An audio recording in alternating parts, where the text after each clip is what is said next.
सास बहू का रिश्ता अनोखा होता है, कभी तकरार, कभी प्यार।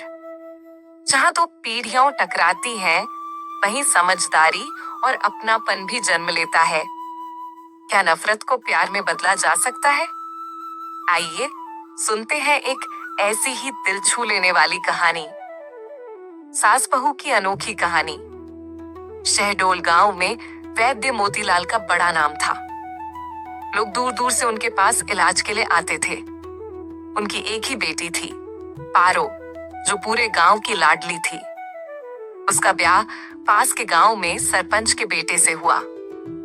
शादी में धूमधाम हुई, लेकिन 1 महीने बाद ही पारो अपने मायके लौट आई। वह रो रो कर अपने पिता से कहने लगी, पिताजी, मैं वहां नहीं रह सकती।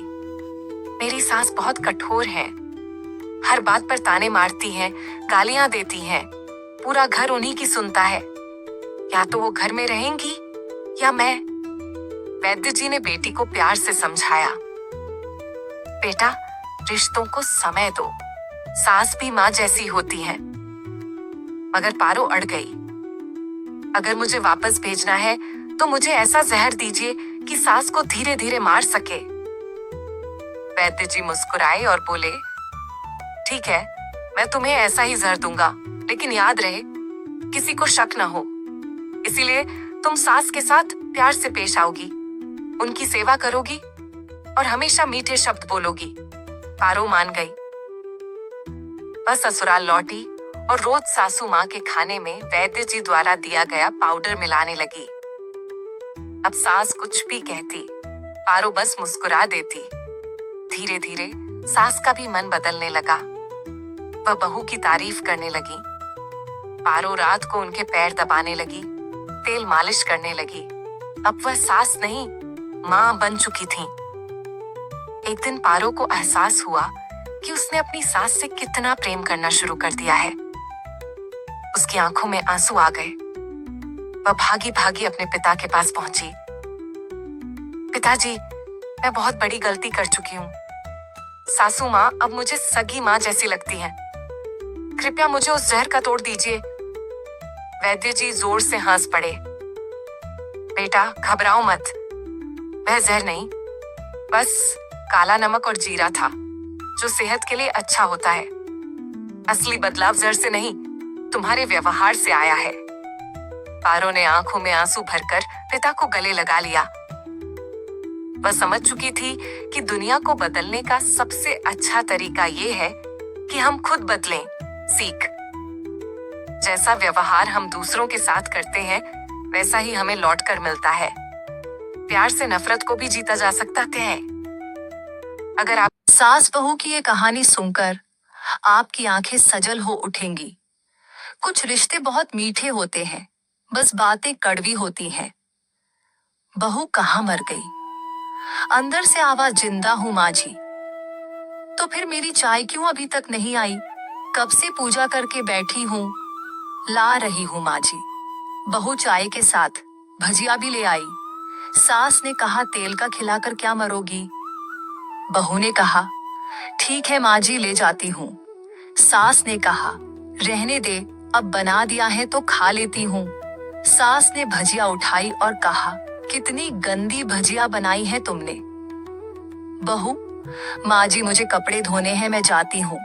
बहू दरवाजे के पास छिपकर खड़ी हो गई। सास भजिया पर टूट पड़ी और पूरी भजिया खत्म कर दी। बहू मुस्कुराई और काम पर लग गई। दोपहर के खाने का वक्त हुआ। सास ने फिर आवाज लगाई, खाने को मिलेगा। बहू ने आवाज नहीं दी। सास फिर चिल्लाई, भूखे मारोगी क्या? बहू आई, सामने खिचड़ी रख दी। सास गुस्से से, ये क्या है? मुझे इसे नहीं खाना, इसे ले जाओ। बहू ने कहा, आपको डॉक्टर ने दिन में खिचड़ी खाने को कहा है, खाना तो पड़ेगा ही। सास मुंह बनाते हुए, हाँ तू मेरी माँ बन जा। बहू फिर मुस्कुराई और चली गई। आज इनके घर पूजा थी। बहू सुबह 4 बजे से उठ गई। पहले स्नान किया, फिर फूल लाई, माला बनाई, रसोई साफ की, पकवान और भोज बनाया। सुबह के 10 बज गए। अब सास भी उठ चुकी थी। बहू अब पंडित जी के साथ भगवान के वस्त्र तैयार कर रही थी। आज ऑफिस की छुट्टी भी थी। उनके पति भी घर पर थे। पूजा शुरू हुई। सास चिल्लाती, बहू ये नहीं है, वो नहीं है। बहू दौड़ी दौड़ी आती और सब करती।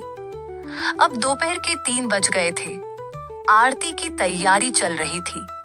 पंडित जी ने सबको आरती के लिए बुलाया और सबके हाथों में थाली दी। जैसे ही बहू ने थाली पकड़ी, थाली हाथों से गिर पड़ी। शायद भोज बनाते हुए बहू के हाथों में तेल लगा था, जिसे वो पोंछना भूल गई थी। सारे लोग तरह तरह की बातें करने लगे। कैसी बहू है, कुछ नहीं आता, एक काम भी ठीक से नहीं कर सकती, ना जाने कैसी बहू उठा लाए, एक आरती की थाली भी संभाल नहीं सकी। उसके पति भी गुस्सा हो गए, पर सास चुप रही, कुछ नहीं कहा, बस यही बोल के छोड़ दिया, सीख रही है, सब सीख जाएगी धीरे धीरे। अब सबको खाना परोसा जाने लगा। बहू दौड़ दौड़ के खाना देती, फिर पानी लाती। करीब 7080 लोग हो गए थे। इधर 2 नौकर और बहू अकेली, फिर भी वहां सारा काम बहुत ही अच्छे तरीके से करती। अब उसकी सास और कुछ आस पड़ोस के लोग खाने पर बैठे। बहू ने खाना परोसना शुरू किया। सबको खाना दे दिया गया। जैसे ही पहला निवाला सास ने खाया, तुमने नमक ठीक नहीं डाला क्या? एक काम ठीक से नहीं करती, पता नहीं मेरे बाद कैसे ये घर संभालेगी। आस पड़ोस वालों को तो जानते ही हो ना साहब, वो बस बहाना ढूंढते हैं नुक्स निकालने का। फिर वो सब शुरू हो गए, ऐसा खाना है, ऐसी बहू है, ये वो वगैरह वगैरह। दिन का खाना हो चुका था। अब बहू बर्तन साफ करने नौकरों के साथ लग गई। रात में जगराता का कार्यक्रम रखा गया था। बहू ने भी 1-2 गीत गाने के लिए स्टेज पर चढ़ी। सास जोर से चिल्लाई, मेरी नाक मत कटा देना, गाना नहीं आता तो मत गा, वापस आ जा। बहू मुस्कुराई और गाने लगी। सबने उसके गाने की तारीफ की, पर सास मुंह फुलाते हुए बोली, इससे अच्छा तो मैं गाती थी जवानी में, तुझे तो कुछ भी नहीं आता। बहू मुस्कुराई और चली गई। अब रात का खाना खिलाया जा रहा था। उसके पति के ऑफिस के दोस्त साइड में ही ड्रिंक करने लगे। उसका पति चिल्लाता, थोड़ा बर्फ लाओ, तो सास चिल्लाती, यहाँ दाल नहीं है। फिर चिल्लाता, कोल्ड ड्रिंक नहीं है, पापड़ ले आओ। इधर उधर आखिरी में उसके पति की शराब गिर पड़ी उसके एक दोस्त पर और बोलट टूट गई। पति गुस्से में 2 झापड़ अपनी पत्नी को लगाते हुए कहता है, जाहिल कहीं की, देखकर नहीं कर सकती, तुझे इतना भी काम नहीं आता। सारे लोग देखने लगे। उसकी पत्नी रोते हुए कमरे की तरफ दौड़ी। फिर उसके दोस्तों ने कहा, क्या यार, पूरा मूड खराब कर दिया, यहाँ नहीं बुलाया होता, हम कहीं और पार्टी कर लेते। कैसी अनपढ़ गंवार बीवी ला रखी है तूने, उसे तो मेहमानों की इज्जत और काम करना तक नहीं आता। तुमने तो हमारी बेइज्जती कर दी। अब आस पड़ोस की औरतों को और बहाना मिल गया था। वो कहने लगी, देखो क्या कर दिया तुम्हारी बहू ने, कोई काम की नहीं है। मैं तो कहती हूँ अपने बेटे की दूसरी शादी करा दो, छुटकारा पाओ इस गंवार से।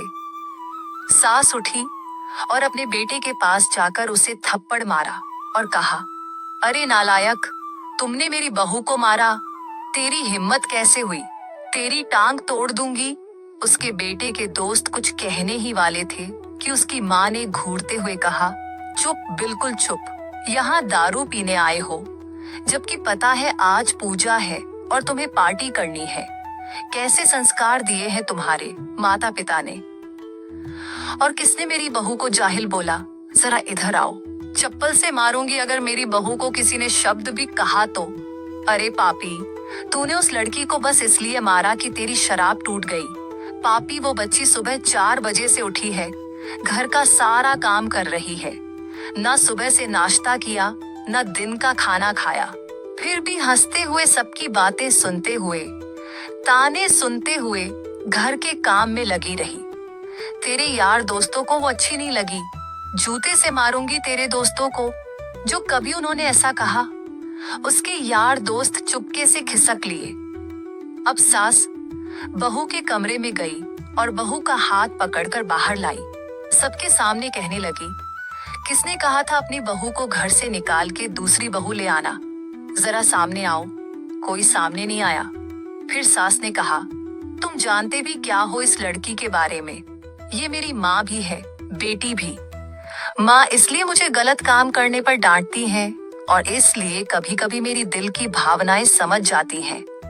मेरी दिन रात सेवा करती है, मेरे 1000 ताने सुनती है, पर एक शब्द भी गलत नहीं कहती, ना सामने ना पीठ पीछे। और तुम कहते हो दूसरी बहू ले आऊं। याद है ना छुटकी की दादी, अपनी बहू की करतूत। सास ने गुस्से से पड़ोस की महिला को कहा, अभी पिछले हफ्ते ही तुम्हें मियाँ बीवी भूखे छोड़ घूमने चले गए थे। मेरी इसी बहू ने 7 दिनों तक तुम्हारे घर पर खाना पानी, यहाँ तक कि तुम्हारे पैर दबाने जाती थी, और तुम इसे जाहिल बोलती हो। जाहिल तो तुम सब हो जो कोयले और हीरे में फर्क नहीं जानते। अगर आइंदा मेरी बहू के बारे में किसी ने एक लफ्ज भी बोला तो मुझसे बुरा कोई नहीं होगा, क्योंकि ये मेरी बहू नहीं, मेरी बेटी है। बहू सिसकियां लेते हुए फिर कमरे में चली गई। सास ने एक प्लेट उठाई और भोजन परोसा और बहू के कमरे में खुद ले गई। सास को भोजन लाते देखा तो बहू ने कहा, अरे माँ जी आप क्या कर रही हो, मैं खुद ले लेती। सास ने प्यार से ताना मारते हुए कहा, डर मत, इसमें जहर नहीं है, मार नहीं डालूंगी तुझे। तुझे नई सास चाहिए होगी, पर मुझे अभी भी तू ही मेरे घर की बहू चाहिए। बहू ने अपनी सास को रोते हुए गले से लगा लिया। सास भी रो दी पहली बार और कहा, चल खाना खा ले। फिर मजाक करते हुए कहा, फिर मेरे पैर दबाने चले आना और ये ख्याल मन में मत लाना कि सास पैर बोलती है। किसी दिन मैं इसका गला दबा दूंगी, क्योंकि कभी मैं भी यही सोचती थी। दोनों खूब हंसने लगती हैं। कुछ रिश्ते बहुत मीठे होते हैं, बस बातें कड़वी होती हैं।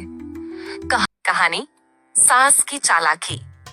एक मजेदार और दिलचस्प कहानी जिसमें सास और बहू के बीच चालाकी का अनोखा खेल चलेगा। कहानियों की दास्तान में आपका स्वागत है। अगर आपको हमारी कहानियां पसंद आए तो हमारे चैनल को सब्सक्राइब करना न भूलें। अब सुनिए एक चालाक सास और उसकी बहू की दिलचस्प दास्तान। पुरानी हवेली में नई बहू। गांव के बीचों बीच एक पुरानी हवेली थी जिसमें हर सुबह हलचल मचती थी। इस हवेली की मालकिन भगवती देवी, जिन्हें सब अम्मा जी कहते थे, अपने समय की बहुत तेज तर्रार और चालाक महिला थीं। उनकी मर्जी के बिना घर में पत्ता भी नहीं हिलता था। लेकिन 2 महीने पहले इस घर में नई बहू किरण आई थी। देखने में सीधी सादी मगर दिमाग तेज। उसे आते ही समझ में आ गया था कि उसकी सास कोई मामूली औरत नहीं, बल्कि चालाकी में माहिर खिलाड़ी है। सुबह सुबह घर में हलचल मची थी।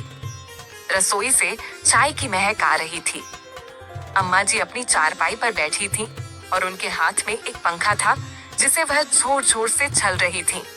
अम्मा जी हल्की मुस्कान के साथ, अरे बहू चाय बनी कि अभी तक सिर्फ कढ़ाई में खलबली मचा रही है? किरण हंसते हुए, बस अम्मा जी ला रही हूँ। किरण चाय लेकर आई और कप सामने रखा। अम्मा जी ने पहला घूंट लिया और तुरंत मुंह बना लिया। अम्मा जी नाक सिकोड़ते हुए, हाय दैया, ये क्या बना दिया बहू? इतनी फीकी चाय, मेरी तो तबीयत ही खराब हो जाएगी।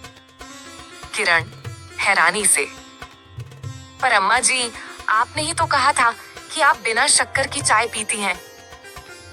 अम्मा जी आंखें मटकाकर, अरे बहू, बिना शक्कर की चाय मैं तब पीती हूँ जब किसी और के घर जाऊं। अपने घर में तो मीठी ही पसंद है। किरण मन ही मन मुस्कुराई। समझ गई, अम्मा जी हमेशा उल्टा बोलती हैं। अम्मा जी की दूसरी चाल। अगले दिन सुबह सुबह अम्मा जी अपनी अलमारी खोलकर कुछ ढूंढ रही थीं। बहू किचन में थी, तभी अचानक आवाज आई, अम्मा जी। हाय हाय, मेरी सबसे कीमती चीज गायब हो गई। किरण भागी भागी आई। किरण चिंतित होकर, क्या हुआ अम्मा जी? अम्मा जी, अरे मेरी शादी का सोने का कड़ा जो मैंने आज पहनने के लिए निकाला था वो मिल ही नहीं रहा। किरण को याद आया कि एक दिन पहले ही अम्मा जी ने वह कड़ा पहन रखा था। उसे समझते देर नहीं लगी कि ये सिर्फ एक चाल है। किरण संजीदगी से, अम्मा जी, वो कड़ा तो आपने पहना हुआ है। अम्मा जी छेपते हुए, हाय राम, मेरी याददाश्त भी न। अब तुझे क्या बताऊं बहू, बढ़ती उम्र का असर है। किरण मन ही मन समझ गई, ये उम्र का असर नहीं, चालाकी का असर है। बहू की पहली चाल। अब किरण ने भी तय कर लिया कि अगर सास चालाकी से बाजी मारने की कोशिश करेंगी तो बहू भी कोई कम नहीं रहेगी। अगले दिन किरण ने जानबूझकर अम्मा जी के सामने एक नया नाटक किया। किरण हड़बड़ाते हुए, अम्मा जी बड़ी मुसीबत हो गई। अम्मा जी चौंक कर, क्या हुआ बहू, घर में आग लग गई क्या? किरण घबराकर, नहीं, लेकिन हमारी नई गैस चूल्हे की नॉब खराब हो गई। अब रसोई का सारा काम रुक गया। अम्मा जी, हाय राम, अब क्या होगा?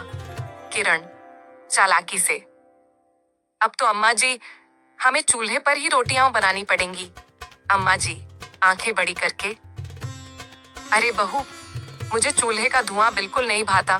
किरण हंसते हुए, तो फिर अम्मा जी आज का खाना आप ही बना दीजिए। अम्मा जी हकलाकर, अच्छा, नहीं, मैं तो कह रही थी कि पड़ोस से गैस स्टोव मंगवा लेते हैं।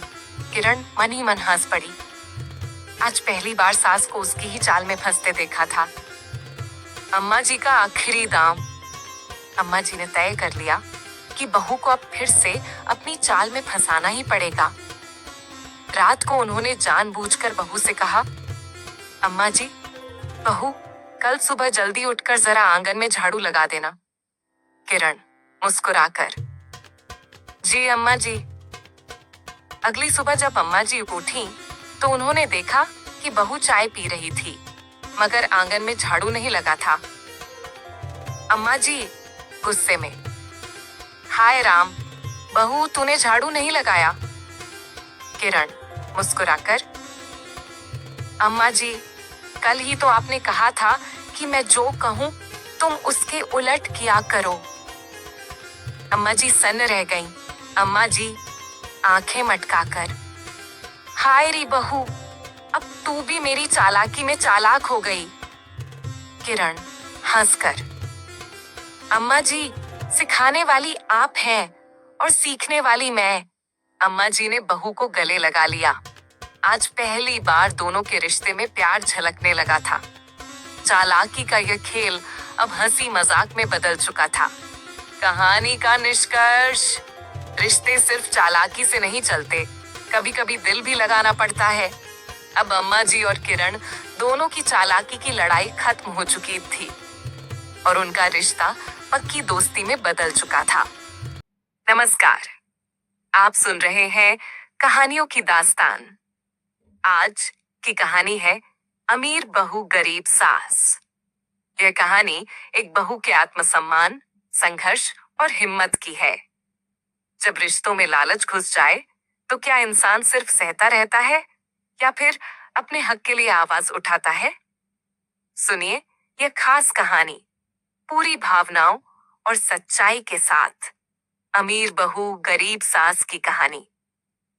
रेखा जी अभी अभी अपने पति मुकुल जी के लिए कॉफी बनाकर किचन से निकली ही थीं कि सामने से लता को आता देखकर उनका पारा चढ़ गया। रेख जी, जब सारा काम हमें ही करना है तो तुम्हारा क्या काम है? यहाँ तुम्हें पता नहीं है कि हमें सुबह उठते ही कॉफी पीने की आदत है। लता, मांझी मैं आ ही रही थी, लेकिन रवि को जल्दी ऑफिस जाना था। उनके कपड़े प्रेस करने में टाइम लग गया। रेखा जी, बस हर बात में बहाना पहले ही तैयार रहता है। लता को शादी करके आए अभी केवल 4 महीने ही हुए थे। यहाँ आकर उसे ऐसा लगने लगा था जैसे किसी जेल में आ गई है। उसे कहीं जाना हो तो परमिशन लेनी पड़ती थी। कोई गलती हो जाए तो पनिशमेंट मिलता था। सास ससुर और पति तीनों ही एक सुर में उसका विरोध करते थे। कभी कभी तो मन करता कि यहाँ से भागकर अपने पापा के घर चली जाए, लेकिन पापा हार्ट पेशेंट है, ये सब उन्हें पता लग गया तो न जाने क्या अनर्थ हो जाएगा। यही सोचकर सब बर्दाश्त करती रहती थी। लता ने जल्दी जल्दी सबके लिए नाश्ता बनाया। उसके बाद रवि को टिफिन पैक करके दे रही थी। तभी रवि ने आवाज दी, रवि, लता क्या कर रही हो? इतना टाइम नहीं है मेरे पास, कार चला के नहीं जाना है।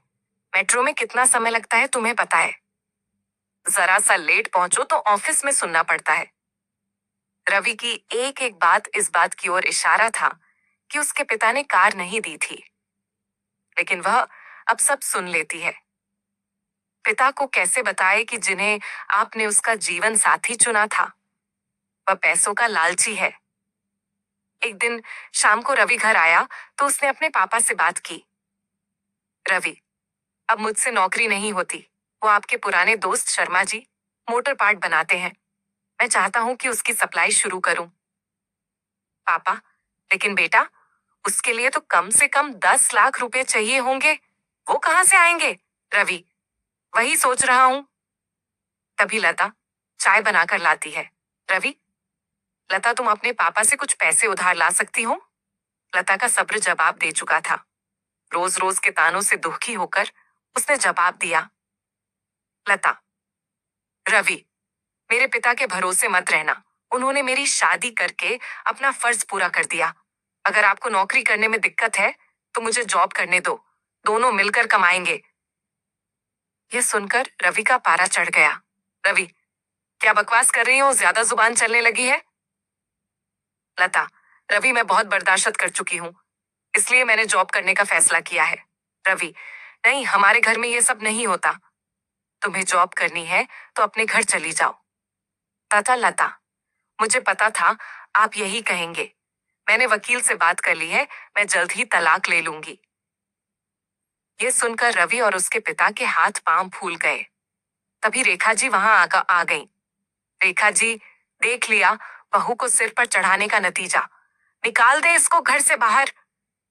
लता, ठीक है, मैं पुलिस को फोन कर देती हूँ। आप मेरा सारा सामान और दहेज वापस कर दीजिए। साथ ही हर महीने अपने पति की कमाई का आधा हिस्सा मैं कोर्ट से ले लूंगी। इस मकान में भी मेरा हिस्सा है, आधा मकान मेरे नाम कर दीजिए। रेखा जी, सुनो, ये क्या कह रही है? मुकुल जी, बेटी ऐसी बातें क्यों कर रही है? आज के बाद हम तुझसे कभी कुछ नहीं कहेंगे। तू अपने कमरे में जा। लता, नहीं पापा जी, बहुत बर्दाश्त कर चुकी मैं।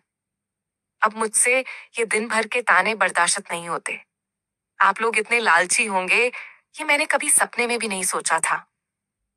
रेखा जी, इसके बाप को फोन करके बुलाइए। इसके मुंह लगने से अच्छा है उनसे डायरेक्ट बात करते हैं। लता, मांझी, मेरे पिता हार्ट पेशेंट है। अगर इस बात को सुनकर उन्हें कुछ हो गया तो इसके जिम्मेदार आप लोग होंगे। रवि, ये तुम्हें क्या हो गया? आज से पहले तो तुमने कभी ऐसी बात नहीं की। लता, मैं आज तक आपके और मम्मी पापा जी के हर ताने को बर्दाश्त करती रही। 20 लाख रुपए मेरे पापा ने शादी में खर्च किए, फिर भी आपको कार चाहिए। बिजनेस करने के लिए पैसा चाहिए। लता ने उसी समय अपना सामान पैक किया और घर छोड़ दिया। जाने से पहले उसने अपने सास ससुर और पति तीनों को कहा, लता, अगर मेरे पापा को आपने कुछ बताया तो मैं आपको अरेस्ट करा दूंगी। तलाक का नोटिस आपको मिल जाएगा, चुपचाप साइन कर देना। लता वहां से निकलकर अपनी एक सहेली के फ्लैट में पहुंच गई। एक दिन पहले उसी ने उसे हक के साथ अपना आत्मसम्मान बचाने के लिए समझाया था। लता, कोमल, मैं आ तो गई हूं, लेकिन अब आगे क्या होगा? कोमल, चिंता मत कर, मैंने बात कर ली है। मेरे ऑफिस में जगह खाली है। कल से तू जॉब करेगी और मेरे साथ रहेगी। 1 महीने तक जॉब करने के बाद लता एक दिन अपने घर जाती है और पिताजी को सारी बात बताती है। उसकी बात सुनकर उसके पिता कहते हैं, पिता, बेटा मुझे तूने क्यों नहीं बताया? लता, पापा, आपने मेरे लिए बहुत कुछ किया है। अब मैं आपको परेशान करना नहीं चाहती थी। पिता, बेटी मैं इतना कमजोर नहीं हूं, तू चिंता मत कर, घर आ जा। लता, नहीं पापा, मुझे कुछ समय दीजिए, अपने पैरों पर खड़ा होने दीजिए, अपनी एक पहचान बनाने दीजिए। कुछ ही महीने केस चलने के बाद रवि और लता का तलाक हो गया। रवि को पूरा दहेज और 30 लाख रुपए देने पड़े। साथ ही हर महीने अपनी सैलरी का एक हिस्सा वो कोर्ट में जमा करवाता था। तो यह थी हमारी आज की कहानी, अमीर बहू गरीब सास। क्या लता का फैसला सही था? क्या हर लड़की को अपनी पहचान खुद बनानी चाहिए? अपने विचार हमें सास की घड़ी, बहू की चालाकी। शुरुआत। चैनल कहानियों की दास्तान पर आपका स्वागत है। अगर आपको मजेदार, रोमांचक और सस्पेंस से भरी कहानियां पसंद हैं, तो चैनल को जरूर सब्सक्राइब करें और पूरी कहानी का आनंद लें। सासू माँ की अनमोल घड़ी। गांव में सासू माँ कमला देवी अपनी एक चीज को लेकर बहुत सतर्क रहती थीं। उनकी सोने की पुरानी घड़ी। ये घड़ी उनके पिता ने दी थी और वो इसे हर वक्त अपने तकिए के नीचे रखती थीं। लेकिन उनकी बहू रमा अक्सर सोचती थी, अम्मा इसे हर समय ऐसे क्यों छुपा कर रखती हैं? कहीं कोई राज तो नहीं? घड़ी की चोरी। एक दिन सुबह सुबह घर में हड़कंप मच गया। सासू माँ ने जैसे ही उठकर तकिए के नीचे देखा, उनकी घड़ी गायब थी। अरे भगवान, मेरी घड़ी! कोई मेरी घड़ी चुरा ले गया। कमला देवी ने पूरे घर को सिर पर उठा लिया। ससुर जी अखबार पढ़ रहे थे। उन्होंने बिना सिर उठाए कहा, अरे कहीं खुद ही कहीं रखकर भूल तो नहीं गई? लेकिन सासू मां भड़क गईं। अरे मैं भूलने वालों में से नहीं हूं, कोई तो है जिसने इसे गायब किया है। अब पूरे घर में खोजबीन शुरू हो गई। बहू रमा बस चुपचाप देख रही थी, क्योंकि उसे पहले से ही शक था कि मामला कुछ और है। बहू का जासूसी दिमाग।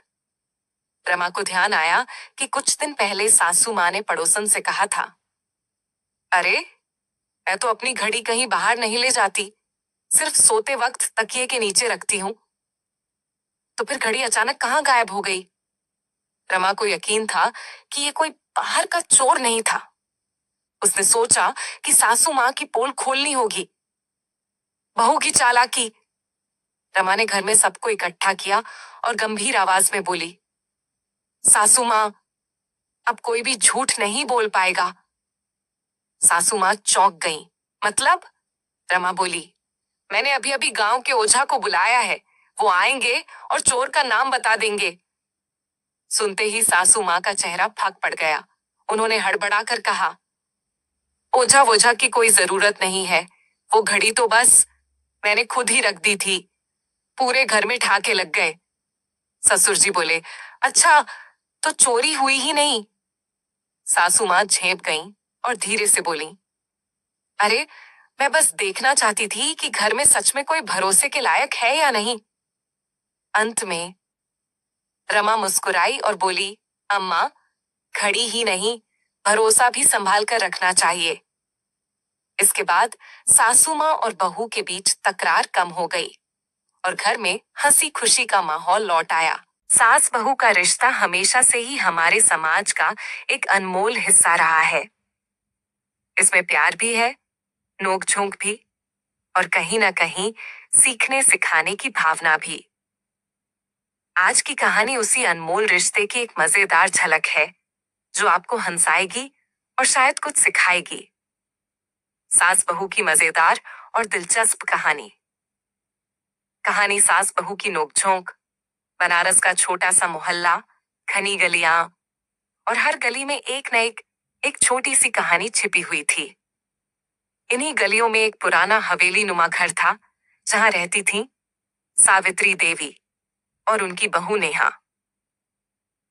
सावित्री देवी एक जमाने की बहुत ही सख्त मिजाज और तीखे स्वभाव वाली महिला थीं। उनके रौब और दबंगई से पूरा मोहल्ला कांपता था। कोई भी उनसे ज्यादा देर तक बहस करने की हिम्मत नहीं करता। वहीं दूसरी तरफ नेहा एक सीधी सादी मीठी बोली वाली लड़की थी, जो अपने काम से काम रखती। लेकिन अंदर ही अंदर वो जानती थी कि सासू माँ से उलझना उसके लिए आसान नहीं था। सुबह का वक्त था। रसोई में हलचल हो रही थी। नेहा अपने हाथों से गरम गरम पूरी बना रही थी। तभी सावित्री देवी की गरजती हुई आवाज आई, नेहा, ये क्या बना रही हो? पूरा घी तो जला दिया। नेहा ने शांतिपूर्वक जवाब दिया, अम्मा जी, पूरी गर्म ही होती है, घी में जरा सा धुआं निकलना स्वाभाविक है। अरे, हमें मत सिखाओ। हम तो अपने जमाने में तीन तीन चूल्हे संभालते थे, और तुम एक पूरी भी ठीक से नहीं बना सकती। सासू माँ की आंखों में गुस्सा भरा था। नेहा को पता था कि सासू माँ से ज्यादा तर्क वितर्क करने से कुछ हासिल नहीं होगा। उसने सोचा, क्यों ना अम्मा जी को एक मजेदार खेल में उलझाया जाए। नेहा ने मुस्कुराते हुए कहा, अम्मा जी, एक बात कहूं, आप चाहें तो मुझसे पूरी बनाने की प्रतियोगिता कर लें। देखते हैं कि कौन जल्दी और स्वादिष्ट पूरी बनाता है। सावित्री देवी को यह चुनौती सुनकर पहले तो आश्चर्य हुआ, फिर उनके चेहरे पर एक हल्की मुस्कान आ गई। अरे, इस बहू को तो कुछ ज्यादा ही होशियार हो गया है। अच्छा, देखते हैं, तू मुझे हरा कर दिखा, उन्होंने चुटकी बजाते हुए कहा। रसोई में दोनों ने अपने अपने चूल्हे तैयार किए। मोहल्ले की औरतें भी बाहर खिड़की से झांकने लगीं, ये देखने कि सास बहू के बीच ये पूरी प्रतियोगिता कैसी चलेगी। नेहा ने जल्दी से आटा गूंथा और पूरी बेलने लगी। वहीं सावित्री देवी अपनी पुरानी रसोई की तरकीबों के साथ जुट गईं। जैसे जैसे प्रतियोगिता आगे बढ़ी, नेहा ने बड़ी चतुराई से अपनी पूरियों में खास मसाले और प्यार का तड़का लगाया। दूसरी तरफ सावित्री देवी अपनी तेजी दिखाने में लगी, पर उनका ध्यान बार बार भटक रहा था। उन्हें लगा कि बहू तो बहुत मजेदार पूरी बना रही है। आखिरकार दोनों ने पूरियां बना ली।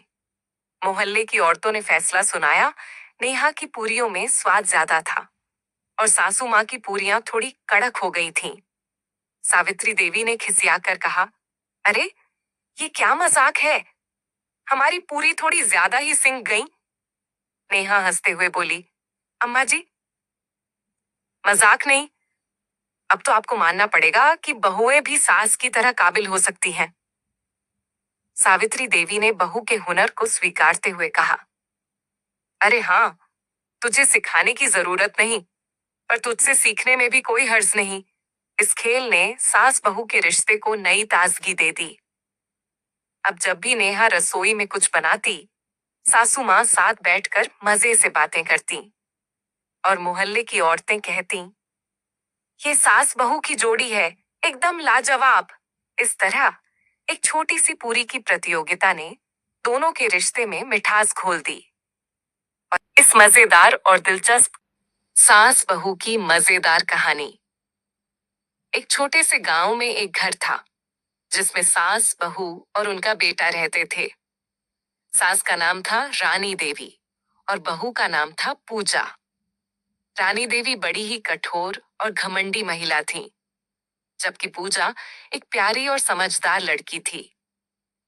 दोनों के बीच रोज की बहसें और तकरार होती रहती थी। रानी देवी को बहू की हर बात में खामियां नजर आती थीं, और पूजा भी अपनी सास की बातों को नजरअंदाज करती रहती थी। एक दिन रानी देवी ने पूजा को एक नया काम दिया। पूजा, तुम आंगन में साफ सफाई कर लो। मैंने सुना है कि कल गांव में बड़ा मेला होने वाला है और घर में भी सैकड़ों मेहमान आने वाले हैं। पूजा मुस्कुराई और कहा, ठीक है सासू माँ, मैं सब कर दूंगी। पूजा ने आंगन में झाड़ू लगानी शुरू की, लेकिन तभी रानी देवी ने देखा और बोली, क्या तुम आंगन को झाड़ू से सफा कर रही हो? ये क्या तरीका है? पहले पानी डालकर साफ करना चाहिए था। पूजा थोड़ी चिढ़ी, लेकिन चुप रही और पानी डालकर फिर से सफाई करने लगी। अब रानी देवी ने देखा कि पूजा ने झाड़ू का गलत इस्तेमाल किया है। वह दौड़ते हुए आई और बोली, तुमने झाड़ू का हैंडल उल्टा पकड़ रखा है, ऐसे काम नहीं चलते। पूजा हंसी रोकते हुए बोली, सासू माँ, ये सब ठीक है, लेकिन क्या आप इसे कुछ दिन छोड़ नहीं सकती? जो हो जाएगा।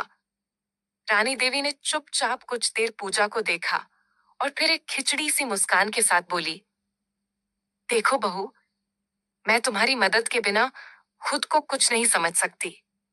अगर तुम मेरे तरीके से काम करोगी तो मैं तुमसे खुश हो जाऊंगी। पूजा हंसते हुए बोली, सासू माँ, अगर आप मुझे अपना तरीका बताती तो शायद मैं उसे अपना सकती। अब दोनों के बीच एक अजीब सी खामोशी छा गई।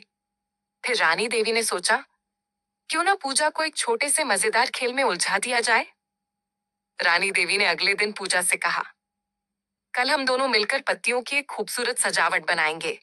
पूजा चौंकी और बोली, सासू माँ, आपने कभी सजावट नहीं की, ये क्या नया तरीका है? रानी देवी मुस्कुराई और बोली, अरे, यह नया तरीका नहीं है, यह एक पारंपरिक तरीका है, लेकिन तुम्हारी आंखें खोलनी होंगी। पूजा को समझ में आया कि सास की हर बात में एक छिपी हुई मजाक होती है। उन्होंने मिलकर सजावट की और दोनों के बीच थोड़ा सा प्यार भी बढ़ा। कहानी से शिक्षा।